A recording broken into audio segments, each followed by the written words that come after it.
नमस्ते। आज हम हरड़ के बारे में A to Z जानने वाले हैं, यानी कि हरड़ के गुण क्या होते हैं, हरड़ के क्या क्या फायदे होते हैं, किन किन स्थिति में हमें हरड़ का सेवन नहीं करना चाहिए, हरड़ लेने का सही तरीका क्या है और हरड़ को रसायन के रूप में कैसे इस्तेमाल करें। और ये सारी की सारी जानकारी हम भाव प्रकाश निघंटू से जानने वाले हैं। सबसे पहले जानते हैं कि एक अच्छी हरड़ कौन सी होती है। अच्छी हरड़ वही होती है जो कि नई हो, स्निग्ध हो यानी कि चिकनी हो, वह हरड़ ठोस हो, गोल हो और वजनदार हो, और उस हरड़ को अगर हम जल में डालें तो वह डूब जाए। तो इस तरीके के हरड़ में अगर आपको गुण दिखे तो वो सबसे अच्छी हरड़ है। अब हम बढ़ते हैं अपने पहले पॉइंट पर कि हरड़ के गुण क्या होते हैं। हरड़ में नमक को छोड़कर सभी रस मौजूद होते हैं, यानी कि नमक को छोड़कर मधुर, अम्ल, कटु, कषाय और तिक्त, ये सभी रस हरड़ में मौजूद होते हैं। और इन पांचों में से जो कषाय रस है वो इसका मुख्य स्वाद होता है, यानी कि जब भी आप हरड़ का सेवन करेंगे तो आपको थोड़ा सा कषाय रस लगेगा, थोड़ा सा खैरा खैरा लगेगा। आगे जाने तो हरड़ नेचर में रूखी है, तासीर में गर्म है, अग्नि को बढ़ाने वाली है, वात और कफ को नाश करने वाली है और पित्त को बढ़ाने वाली है। अब हम आगे जानते हैं कि इसको लेने की क्या क्या फायदे होते हैं। सबसे पहला फायदा है कि ये हमारी हाजमा शक्ति को बढ़ाता है, यानी कि हरड़ खाने से हमारी जठर अग्नि प्रदीप्त होती है। और आगे जाने तो ये हमारी बुद्धि के लिए बहुत फायदेमंद है, यानी कि जो भी चीज हम पढ़ लेते हैं लेकिन वो हम अपने मन में धारण नहीं कर पाते, वो अपने मन में नहीं रख पाते, तो ऐसी स्थिति में हरड़ का सेवन करना बहुत फायदेमंद होगा।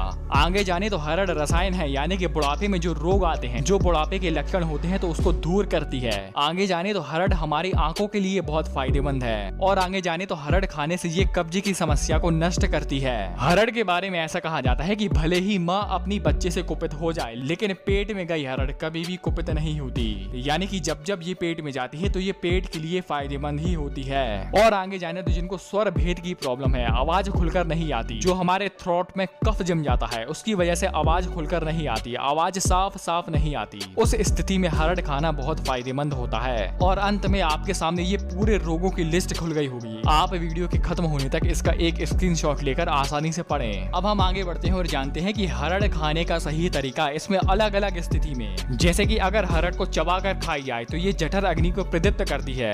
अगर इसको शिला पर पीस कर खाया जाए तो ये मल का शोधन करती है, यानी कि ये कब्ज को नष्ट करती है। अगर यही हरड़ को उबाल कर खाया जाए तो ये मल को रोकती है, यानी कि दस्त की प्रॉब्लम को रोकती है। अगर हरड़ को भूनकर खाया जाए तो ये त्रिदोष को नाश करती है, यानी कि जिनका वात, पित्त और कफ तीनों बिगड़े हुए हैं। अगर इसका सेवन भोजन के साथ किया जाए तो ये बुद्धि, बल तथा इंद्रियों को विकसित करती है। अगर इसको भोजन करने के बाद खाया जाए तो भोजन ना पचने के कारण जो वात, पित्त और कफ तीनों बिगड़ जाते हैं, तो उन दोषों के बिगड़ जाने के कारण ये उस दोष को हर लेती है। और अगर इसको सेंधा नमक के साथ खाएं तो कफ, शक्कर के साथ खाएं तो पित्त और घी के साथ खाएं तो ये वात को नष्ट करती है। और अंत में अगर इसको गुड़ के साथ खाएं तो ये शरीर की सारी व्याधियों को नष्ट करती है। अब हम अंत में जानते हैं कि हरड़ को रसायन के रूप में कैसे लेना चाहिए। रसायन यानी कि बुढ़ापे के लक्षण को दूर रखने वाली जो भी औषधि होती है, जो भी फॉर्मूले होते हैं उनको रसायन बोलते हैं। जैसा कि आपको पता है कि हमारे भारतवर्ष में 6 मौसम होते हैं, तो वर्षा ऋतु में आपको इसको लेना है सेंधा नमक के साथ, शरद के मौसम में लेना है इसको शक्कर के साथ, हेमंत के मौसम में लेना है इसको सौंठ के साथ, शिशिर के मौसम में लेना है इसको पिपली के साथ,